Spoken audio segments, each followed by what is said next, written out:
Here is my list of top 6 things that you can be doing to help prevent hair loss almost on a daily basis. Hi, my name is William Gaunitz. I am a fellow with the World Trichology Society, and I've been helping people regrow hair for over 21 years, and that includes A-list celebrities, pro athletes, and tens of thousands of men and women from around the world. In that time, I have seen all of these people actually trying to prevent hair loss, work on their own hair loss. I've seen people do wild stuff to try to keep their hair from falling out, including hanging inverted on a daily basis because they believe that more blood flow to the scalp is going to be beneficial. I've seen people actually go ahead and start microneedling their scalp before they have actually had any type of hair loss because they think that stimulating the scalp like that is going to be beneficial.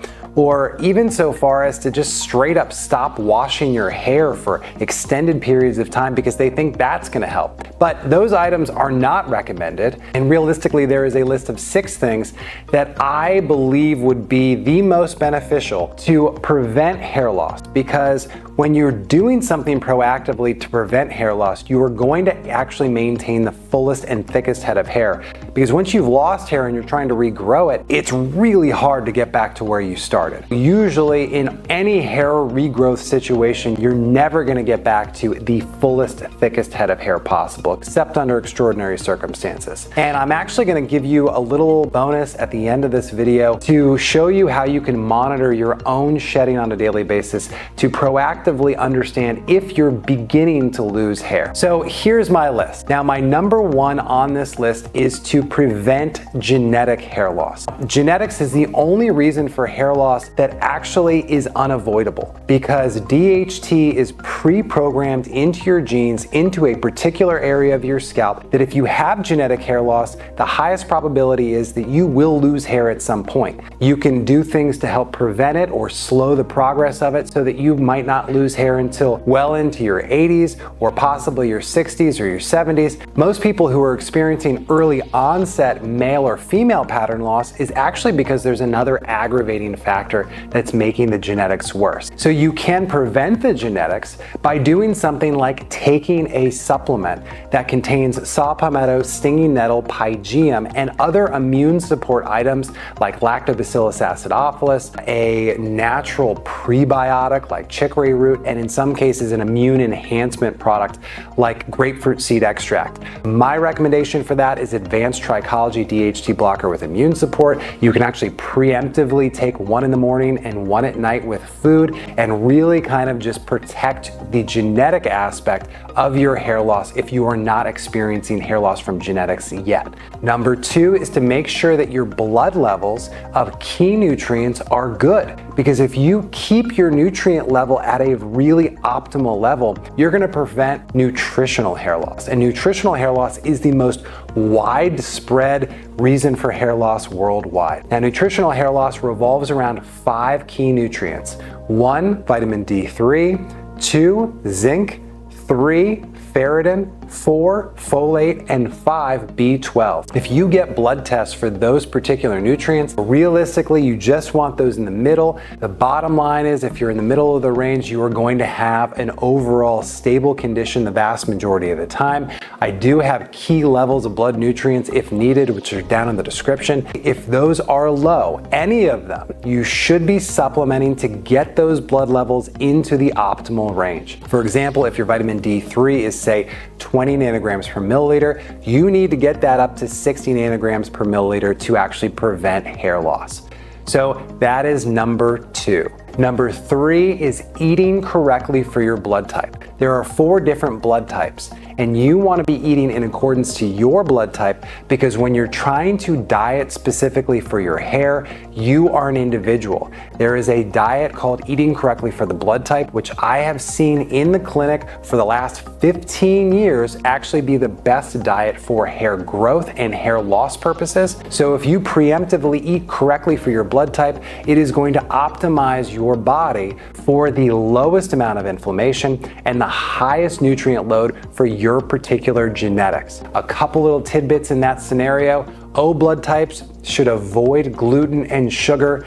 A blood types actually should avoid eating red meat, and B blood types should avoid eating chicken. And this comes down to lectins in the actual foods that are going to interact with your blood and actually cause an inflammatory response. So those are the things that you should be doing, eating correctly for your blood type. Now, number 4. You should be washing your hair at least every 72 hours, but probably every 48 hours, and you want to be shampooing your scalp and your hair correctly. I have a very clear video on exactly how to do this, but essentially you're going to be taking the pads of your fingers and really massaging the shampoo into the scalp all the way down to the nape of the neck and back to the front, and letting that sit so you're killing microbials on the scalp and balancing the scalp microbiome. Now, you also, in this same department, don't want to be using a bunch of chemicals on your scalp on a daily basis. You want to avoid sulfates, you want to avoid parabens. You essentially want to be using a natural, healthy shampoo that is going to really encourage growth and encourage a healthy scalp microbiome. I recommend typically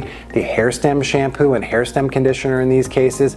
But again, if it's for hair loss prevention, you don't need to be shampooing daily. You can be shampooing as little as every 72 hours because your scalp microbiome is probably already fairly healthy. Now, number 5.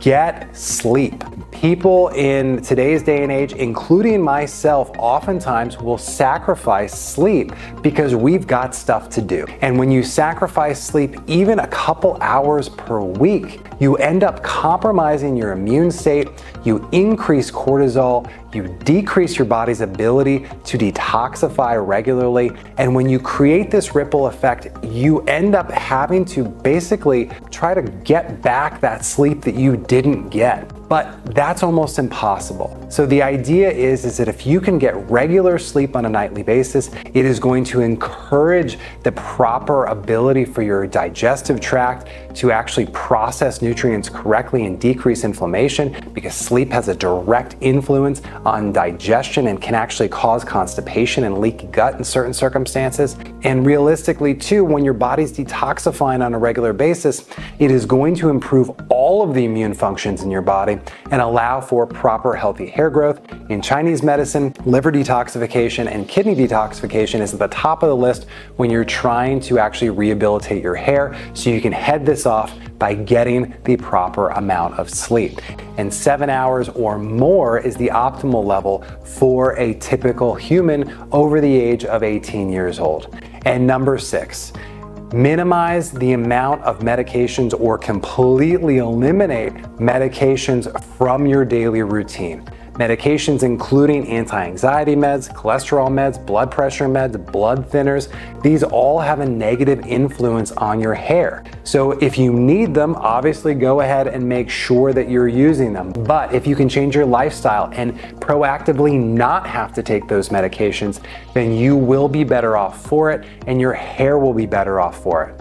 And the final bonus, know if you are losing your hair. If you are losing hair already, you need to proactively go out and prevent that hair loss or treat that hair loss particularly. So I use something called the zone hair pull test, and you actually end up pulling and running your fingers through your hair in 3 different sections of your hair, top, sides, and back, which is going to help you understand if you are losing hair in those areas. If you pull out more than 1 or 2 hairs in a given zone when you are running your fingers through your hair, then you are probably losing hair in that area, and you need to go and actually understand why you're losing that hair and really aggressively start treating that hair loss now. I hope that helps. If you've got questions, go ahead and put them in the comments. I'm happy to help in any way.